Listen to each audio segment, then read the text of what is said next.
Dan pemirsa, apa saja data dan fakta terkait instruksi Presiden Prabowo untuk menghemat anggaran?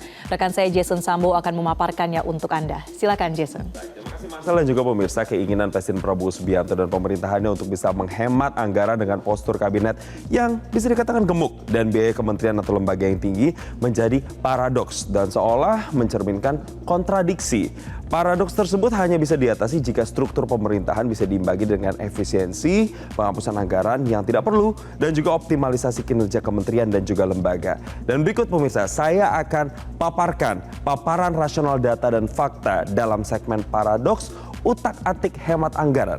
Apakah realistis atau demi prestis? Kita akan lihat pemirsa, sebenarnya ketika instruksi Presiden ini sudah dikeluarkan tanggal 22 Januari kemarin, ada beberapa fokus yang sudah dikeluarkan. Kita mulai dari yang pertama dulu, dari sumber penghematannya. Jadi diharapkan nantinya untuk bisa dilakukan penghematan di belanja kementerian dan juga lembaga. Kalau kita tahu pemirsa, kementerian lembaga itu sudah ada 48 kementerian yang ada dan juga tersebar. Dan kemudian juga ada alokasi dana transfer daerah. Dan ini juga diinstruksikan langsung pemirsa kepada turunannya yang pasti sudah para menteri dan juga wakil menteri, kemudian kepala lembaga dan juga kepala daerah. Ini bahkan mulai dari tingkat gubernur sampai ke tingkat wali kota. Kemudian anggaran kementerian dan lembaga yang tinggi yang kemudian harus dalam tanda kutip mengencangkan ikat pinggang begitu pemirsa. Kita lihat di sini ada 48 menteri misalnya, alias ada 48 kementerian. Kemudian ada 56 wakil menteri dan juga 5 kepala lembaga. Itulah yang tadi saya sebut di awal kenapa akhirnya ada sentimen kabinet gemuk. Karena memang kita lihat di sini pos kementeriannya memang cukup banyak. Tapi ketika Presiden Prabowo meminta untuk yuk berhemat, yuk kencangkan ikat pinggang, kita melihat faktanya bahwa pos kementeriannya ternyata juga banyak. Dan ada juga 545 kepala daerah. Ini mulai dari setingkat gubernur, wali kota, sampai dengan bupati. Tapi pernyataan ini kemudian diperkuat lagi oleh Mensesnek Prasetyo Hadi yang memastikan ternyata dari sejumlah kementerian tadi tidak ada yang keberatan atau tidak ada penolakan sama sekali yang disampaikan oleh kementerian lembaga terkait dengan instruksi Presiden atau Inpres nomor 1 tahun 2025 yang diteken oleh Prabowo Subianto pada 22 Januari 2025 lalu.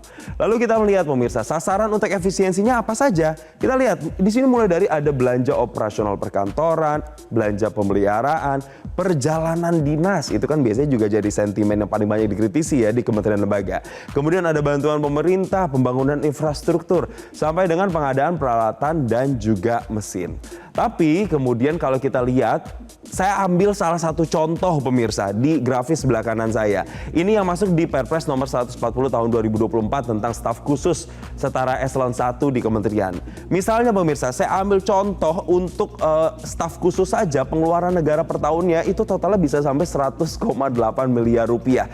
Itu dari totalnya 8,4 miliar dikali 12 bulan atau dikali selama 1 tahun saja pemirsa. Ini angka di sini tuh didapat dari mana? Nah, ini dari atas-atasnya. Kita lihat gaji untuk staf sus atau staf khusus saja itu range-nya di antara 3.800.000 sampai dengan 6,3 juta.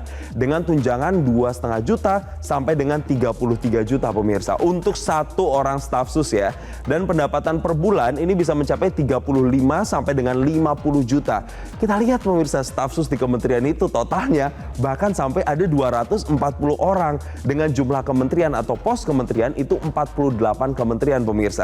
Jadi pengeluaran negara kalau kita kali-kalikan tadi jumlah gaji, tunjangan, pendapatan per bulan dengan jumlah kementerian dan juga total staf susnya saja pemirsa sekali lagi ya, itu bahkan bisa mencapai 8,4 miliar rupiah pemirsa. Itu belum termasuk fasilitas lain. Kan biasanya kalau orang-orang di kementerian misalnya ada staf sus, ada juga ajudan. Itu kan biasanya kalau kerja ada tunjangan kinerja juga.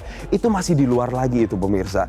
Nah, jadinya kalau dikalikan dengan setahun, maka itu bisa setara dengan 100,8 miliar rupiah untuk staf sus. Belum lagi ada ajudan, belum lagi tenaga-tenaga ahli lainnya yang memang diberdayakan misalnya di kementerian lembaga atau di pemerintah provinsi dan juga pemerintah daerah. Bisa terbayangkan pemirsa, upaya penghematan disuruh untuk hemat tapi ternyata pos kementeriannya banyak dan tunjangan-tunjangan yang harus dikeluarkan untuk staf sus dan juga tenaga-tenaga ahli ini juga cukup banyak.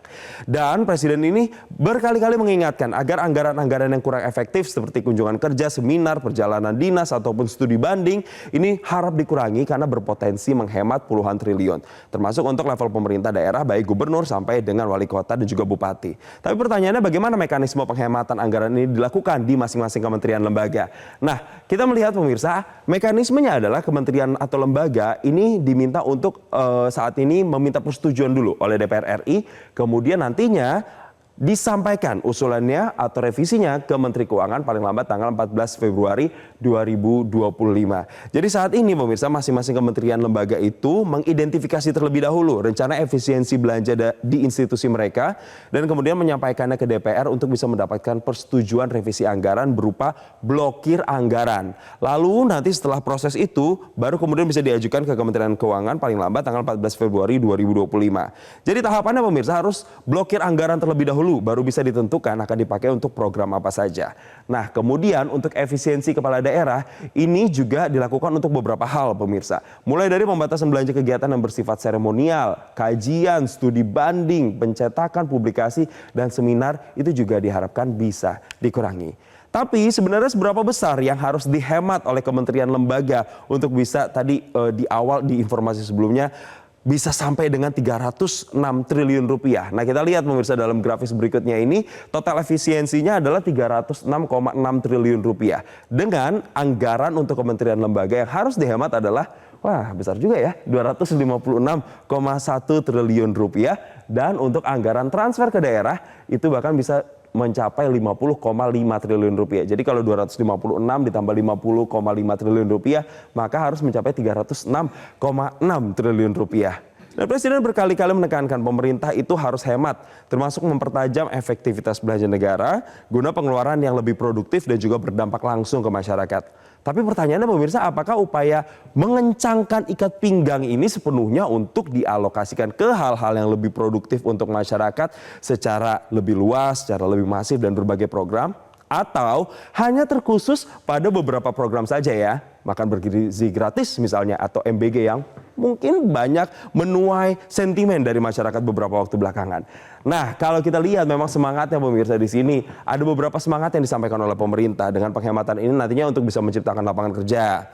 Kemudian bisa meningkatkan produktivitas masyarakat juga dan memenuhi target swasembada pangan dan juga energi. Itu pasti kita aminkan bersama sebagai masyarakat Indonesia. Kita juga ingin hal-hal tersebut itu benar-benar bisa kita rasakan sebagai masyarakat Indonesia dengan adanya upaya penghematan tersebut.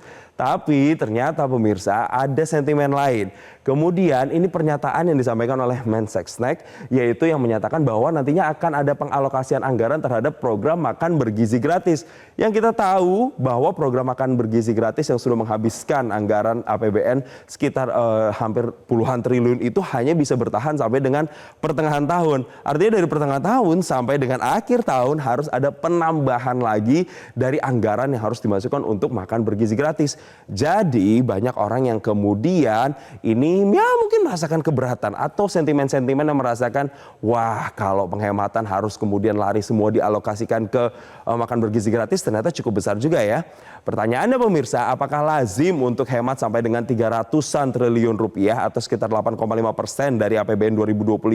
Apalagi ada berbagai tantangan di tengah beratnya penerimaan negara dan juga defisit fiskal yang lebar. Kedua juga apakah penghematan diperintahkan di awal tahun itu juga ideal, bukan di akhir tahun seperti biasanya. Karena ditakutkan ini akan menimbulkan jurisprudensi bahwa APBN bukan lagi diatur oleh undang-undang dan bahwa DPR tak memiliki cukup wewenang untuk bisa ikut menyusun nantinya anggaran program prioritas. Tapi saya mau mengutip nih pemirsa pernyataan dari ekonom Awalil Rizky yang menilai jika hasil efisiensi nantinya akan dipakai untuk bisa menambah program-program, maka mekanisme yang harusnya ditempuh adalah pembahasan APBNP atau APBN perubahan. Jadi ya pemirsa, sekali lagi paradoks di hari ini adalah ketika ada upaya untuk bisa mengencangkan ikat pinggang, ada upaya untuk bisa melakukan penghematan, tapi apakah itu realistis? Mengingat kita lihat juga pos-pos kementeriannya juga masih gemuk. Jadi realistis atau hanya prestis?